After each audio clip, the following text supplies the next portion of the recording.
Yes, man, because Klay Thompson is going down to the Mavericks on a $50 million contract. And I want to start us off with our thoughts on this topic. And Lee, the mic is yours. Man, I love it. I love it. It's exactly what Dallas needed. They didn't have spot up, stand still shooters.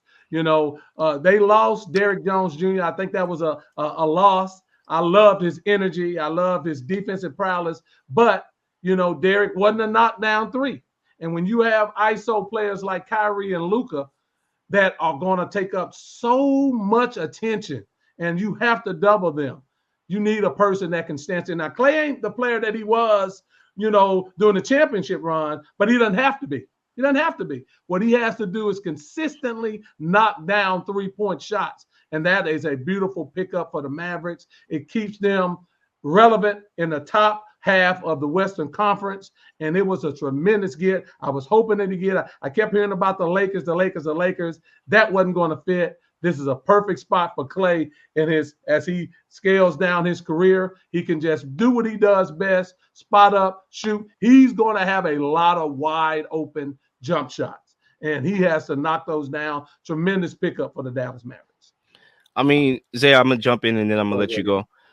I think when you look at the Mavericks and how they are built, you got your primary shot creators in Luka and Kyrie Irving. And I think when you look at the Mavericks and how they built, they kind of like built like a pyramid. You got the two at the top, and everybody's going to eat as a result of those looks when they are given to those guys. So you had the 3-point shooters, they trusting in Luka to make the right play, or Kyrie, to make the right play when they're open, when they're being blitzed. And then you got the lob guys where you catch the lobs. And I think Luka is going to dominate the shot clock. He pretty much does, or Kyrie Irving, vice versa, when they have the ball. And then you just have your 3-and-D guys, and Klay, he fits that bill of 3-and-D. My only issue is that, when you watch the Warriors, Klay was moving around a lot. Like, there's a lot of movement, with the Warriors and their style of play. And Klay Thompson is clearly not the same player that he once was, clearly. Defender, even scorer. Sometimes he's very streaky. My only concern and minor is that, he could be out of rhythm because, like, Luka is going to dominate the shot clock, and the ball is not going to be moving as much as it was in Golden State. So maybe he just standing out there on a 3-point line and he gets cold. That's my little minor concern with this trade. But Zay, the mic is yours. Well, I think it was a great trade. I mean, great free agent sign. Oh, yeah, it was a sign and trade. Well, yeah, great way to get basically Klay Thompson over to the Mavericks, right? It was $50 million contract. It was agreed upon in free agency. They're doing a sign and trade, so the Warriors get something out of it. But I think it was perfect for the Mavericks. They needed a knockdown shooter. I think there's ways to implement his game early on in the game so that he feels in rhythm, so he's moving around, not without the ball. I think it allows guys like Kyrie, Luka, even if I believe they keep PJ Washington, to be more relaxed on the court as they're looking to shoot, because Klay Thompson on the court now, he's a marksman. There's a lot of focus on him on that court. It allows guys to be more open, like Kyrie, like Luka, to do what they want to do, and give Klay Thompson the green light early in the game, because there's ways you can pick spots where you can get him in rhythm, where he's not getting the ball all the time, but at least he feels comfortable and in rhythm, especially in that first quarter, which Luka likes to take off in that first quarter, but Kyrie likes to stay lax a little bit. So I think that allows Klay Thompson to kind of take over. There was another team that I thought Klay Thompson was going to go to, which I thought desperately needed shooting, was the Orlando Magic. They signed KCP. I thought they would try to pull Klay as well, so they could have those shooters around Paolo, around Franz, and that young core with veteran shooters who've done at the highest level NBA championship. So I think I thought they were going to go that route, but I love this signing by Dallas. I thought it was the right direction they needed to go. I also love that they have faith in their young player, Jaden Hardy, off the bench. I feel like he's a phenomenal player. I think he did fantastic in the playoffs, showing his shot creation ability. And Jason Kidd allowing him to play in a free flow offense off the bench and allow him to play his game. I think it shows tremendous growth in Jason Kidd as a coach to allow his player to give him the confidence to go out there and do their thing. And I think it's going to bode well with everyone, especially Klay, where Jason Kidd's definitely going to have a lot of plays drawn up to make sure Klay gets touches early in the game and some in the late fourth quarter when they really need a desperate shot. Zay, you see, my point in Lee is, I think for me, I think Klay Thompson is more suited in this spot of his career for that Ray Allen type of role, coming off the bench and being that marksman, that sharpshooter, and that's why I think the Lakers fit was a little bit more of a connecting fit, because when you think about the Lakers and a LeBron James led team who won a championship with Ray Allen, by the way, the blueprint to win with LeBron James has always been to supply him with shooting. LeBron James, and you have shooting around him, that's your pathway to success. And that's why I think it would have been a slightly better fit, in my opinion, over there with the Lakers. Whereas over here, I believe he's going to start on the team. I just think at this point of his career, he's not the same defender that he was. I think he would probably be better just coming off the bench and filling that Ray Allen role. I think he'll start. Those are good points, by the way, because the Lakers definitely need shooting, and Klay would have fit very well with the Lakers. I think when Klay looked at it and he saw the Lakers and Dallas, he sees a team in Dallas with those two bigs, the two bigs, PJ Washington, the energy that they bring, and then you have a Kyrie Irving in his prime and a Luka. He just sees the opportunity to win a title quicker. And he sees the income tax, bro. Of course. And of course, that's gonna help. That's part of it too. He has more money in his pocket. But for him, and the way it ended in Golden State, him winning a championship with Dallas, if that happens, will just put a cherry on top because of the way Golden State sort of treated him as they kicked him out the door, right? And so I think he looked at those, because Zay, you're right. Orlando needed him. Leel, you're right. The Lakers needed him because he's a marksman. Now, he's not as athletic with those two injuries, those knees, but and Achilles, but he still can fill that thing up. And I think he's going to have an excellent year. I think he's going to have an excellent year this year, wherever in Dallas, because I think he's going to fill it up, wide open shots. And I think that's going to be a great thing for the Mavericks. I think the Mavericks set themselves up very well. I hate that they lost Derrick Jones Jr. But to your point, Zay, not giving up Hardy in any deal was key, because Hardy's on the rise. Yes. I got a question for both of y'all, because Lee, you kind of like went that way at the end of your take, talking about how things ended with Klay Thompson and the Warriors. Now, I do want to kind of like talk about that in a way, because I want to end off here actually. And talk about Klay Thompson in the end with the Warriors, because there's some people that I don't understand this, and it make me sound like inhumane, but at the end of the day, it's business. There's a lot of people that I'm hearing that, the Warriors owed Klay Thompson what he wanted because of his contributions to the dynasty and what he put in. But it's like, you look at his game, which has fallen off a bit. He still got stuff that he can give. He still could be that sharpshooter from time to time, that if he's hot, he's hot. But we see the 0-10 in the playing game where he's struggling with his shot. He's not the same defender as he once was.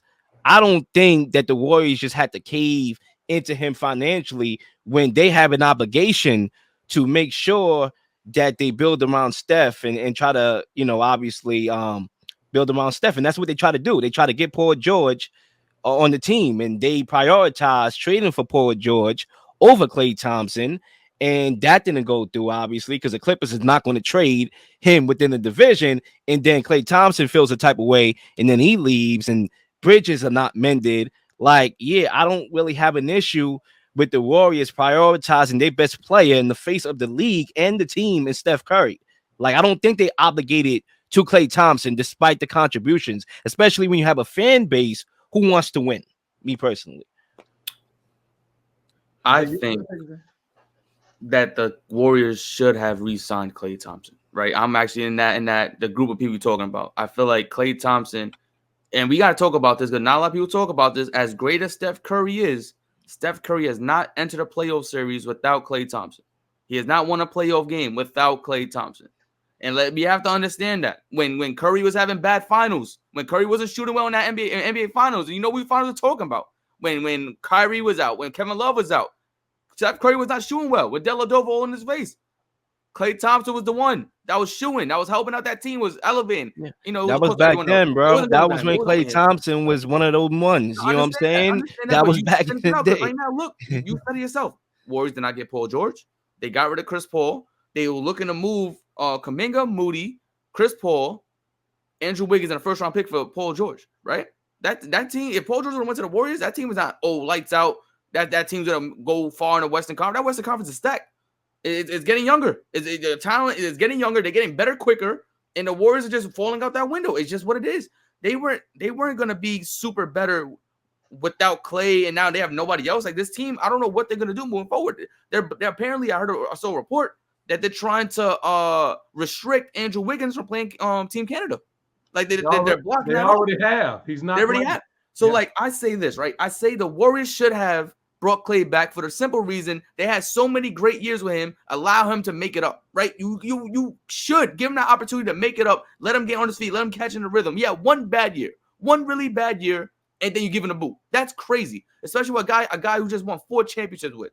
To just give him the boot after just having a one bad season, I feel like you should have given him more of a leeway to make things happen. I feel like same way you give Draymond Green more leeway to make things happen, to come back and not be a knucklehead and not have all these suspensions and try to fight people on the court. You still bring him back because he's an enforcer. He brings something to the team. Klay Thompson still brings something to a team. I feel like the Warriors should have leaned on that and brought him back.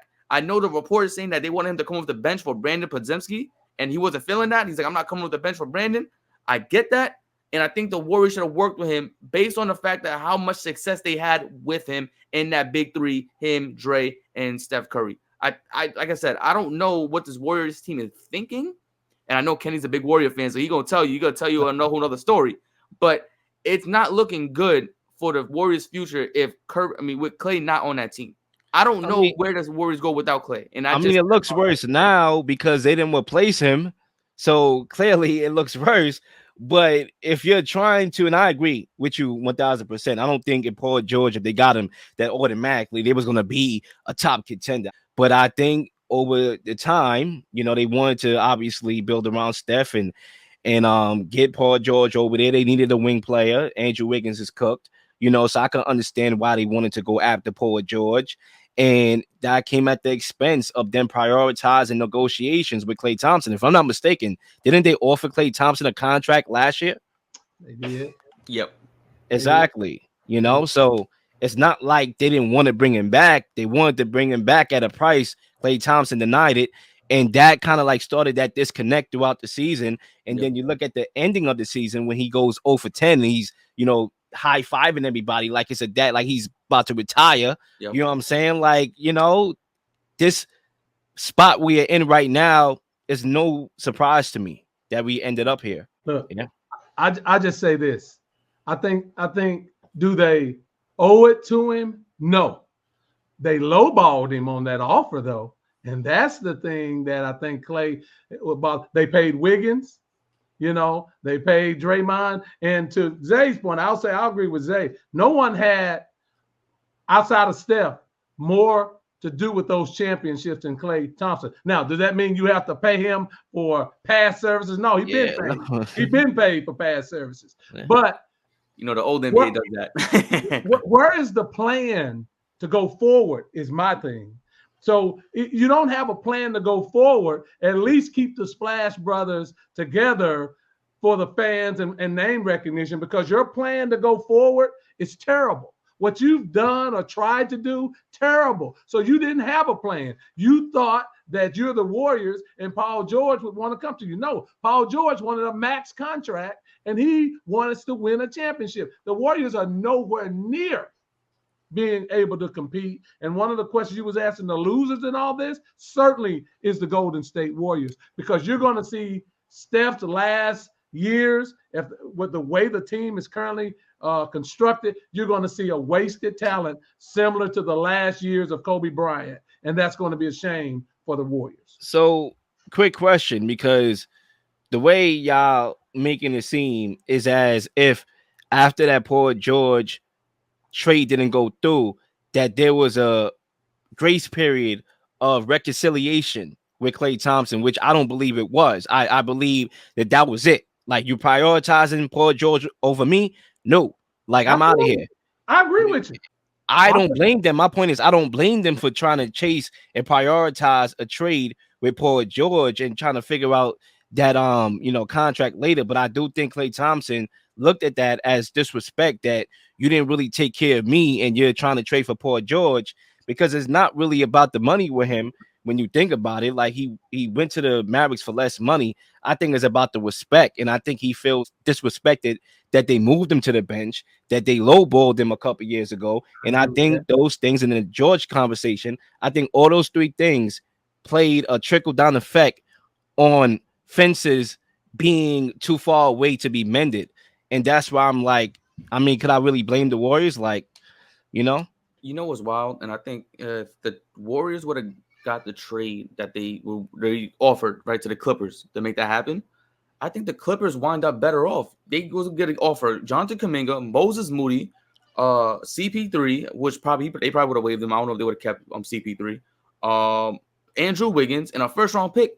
I'm like, Moody and Kuminga not no bums. They're not no scrubs. They could play ball. They know how to hoop. Now, are they these marksmen that the Warriors want on their team? Probably not. But Kuminga could be a great player in this league one year. Moses Moody could be a great defender in this league at one particular time. Plus a first-round pick. You get Andrew Wiggins now, and it's like, what were the Warriors planning to do if that trade would have went through? Like, I'm confused on what their plan was. Like, what the hell was their plan if that was to happen? Exactly. They didn't have one. It didn't seem like they don't have. Yeah, they are scrambling. They remind me of the Clippers. They don't really have this plan. Like, you know what I'm saying?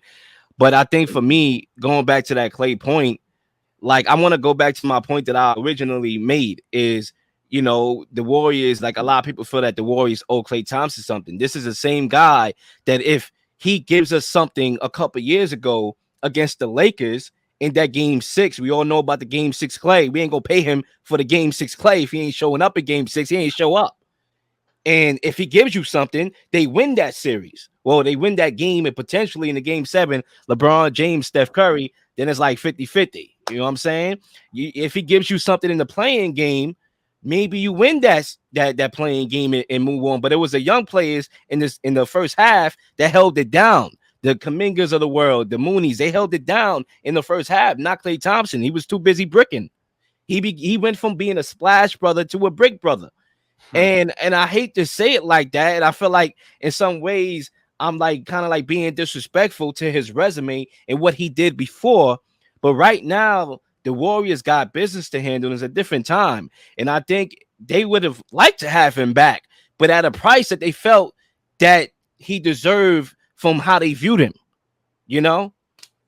Clearly they showed us what they thought of him when they offered him that last contract. That's how they viewed him and where he is today.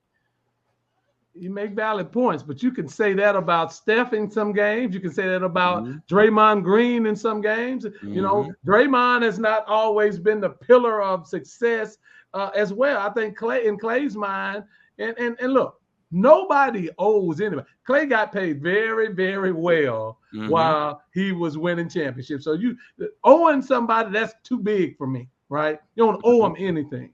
But if you don't have a plan for the exit, and certainly I think not so much owing, but respect, I think that's what Klay was looking for. I think that's why he feels, to your point, Leel, a little disrespected. And I think that's why he says, I'm going to move on to Dallas and go try to win me a title away from the Warriors. Any last points before we move on? Any last points? All good. Because, real quickly here, I'm trying to pull this up. That's why, I'm trying to buy time. I'm trying to pull up that game 7 against the Kings when Steph scored 50. Trying to figure out what Klay Thompson did that game. But my phone is, Zay, if you want to help me out here, you can let me know what Klay Thompson did in that game. In that game 7 against the Kings. I got you right now. I could probably, to be completely honest, it was probably nothing. Yeah, I won't be surprised. Maybe. But what did Draymond do? I mean, what you got to? Draymond Green. We know with Draymond Green, we don't look at the stat sheet. Though you can't just isolate. We don't look at the stat sheet for Draymond Green's impact to the game. We just can't. If we looking at Draymond Green's stat sheet, then we're not going to see the value of what he brings. Klay Thompson 4 for 19. 4 for 19, exactly. My I point. think You know, I think Draymond's impact is overblown. I really do. I think people Draymond's been living off of some things that happened early in those championships. What has Draymond done in these last 3 years? Even in the title I mean, run we when they see won the when title, Draymond Green it was more pool than when Draymond and Draymond Green those guys. when Draymond Green is suspended or he's away, we see Steph struggle. You know, because he doesn't have that facilitator that Draymond Green brings. I really Well, think. I agree with that. I agree with Yeah, that. and then he brings that level of But physicality and toughness, you know, to that team. What he brings really transcends the stat sheet. You know, what Klay Thompson is simple: knock down your shots and defend. That's always been the player he's been, and he's not doing that. He wasn't doing that the last couple of years. So why am I going to pay you a very good contract? Like, I don't mind bringing Klay Thompson back for a price. Like I said, I think he's built for the Ray Allen role, and that Ray Allen role could be on Golden State if it were to end up being, you know, that way. But My thing I is, think right, it's if the conversation is the Warriors want to get younger, they want to develop guys, fine, right? If that's the conversation, I understand that. But you got Draymond Green there. You still got, I believe, Kevin Looney's still there. You still got Steph Curry that's still there. You're not trying to get younger. These guys are going to stay there Warriors for life, right? Their careers you're is in done. between. You're in between, Zay. So it's like, what are we they're in doing? And between. I think like like I said, I like the young players. I like Brandon Penzinski. I like Moses Mooney. I like Kuminga. I think they could be the future of the Warriors. But why not let Klay finish out his career as a lifetime Warrior? This reminds me of the time when D Wade and Pat Riley were going back and forth when he was on Miami. When he left in Chicago for those few stint years because Pat Riley didn't want to pay him. I'm like, yo, he done everything for this organization. Because Pat Riley knows how to generate talent and draft well. Like, Pat Riley's doing that. Even with Jimmy Butler, you know, there's a lot of things going on with Jimmy Butler. He's not kissing up to Jimmy Butler. I understand, You know but what I'm saying? you got to do right by the guys who brought you all that success. It's a business at the end of the day. You know, it's a business. If you want to continue to win, it's a business. I agree. No, I agree, and I understand your points. I understand everybody the points that were made today. Like I said, as a fan of watching the game, you want to see guys who've done it all and put their bodies on the line become lifers and just finish their career out. Like, let them ride off in the sunset on this team, opposed to like, yo, we're not giving you no money. Like, as if they didn't produce anything. Like, as if one bad season makes their entire career. Like, he had a horrible season. Don't get me wrong. But that don't mean that the writing was on the wall for him. Like, he can't make a jumper. Like, he wasn't like a slam dunk guy. He wasn't like a guy who's like athletic and couldn't do nothing else. He's a 3-point shooter. He's a marksman. And I'm pretty sure this upcoming season he's gonna shoot really well for the Mavericks. And I feel like that'd be messed up, right? If he goes to the Mavericks and he becomes Klay Thompson of old, the Warriors gonna be looking like, could you have done that in Game 6 against the Lakers? Could you have done that? You know, last year in the playing game when you went 0 for 10, like your name was Ben Simmons, right? Yeah. Could you? You know, all right. You know, I'm gonna leave it there. I'm gonna be like my guy that go famous on YouTube. You know what I'm saying? It is what it is. Ladies and gentlemen, that wraps up another episode of 99 Pod. We are actually the next show, we are going to do the biggest winners and losers on the Wednesday show. We're doing another show this week. We are definitely upping the content here, so make sure y'all like and subscribe to the channel. And before we depart, I'm going to pass it over for closing remarks to my guy, Lee Jones, and feel free to plug yourself in on your way out. Man, I've enjoyed it, man. I've really, really enjoyed it. I hope I brought something to the show.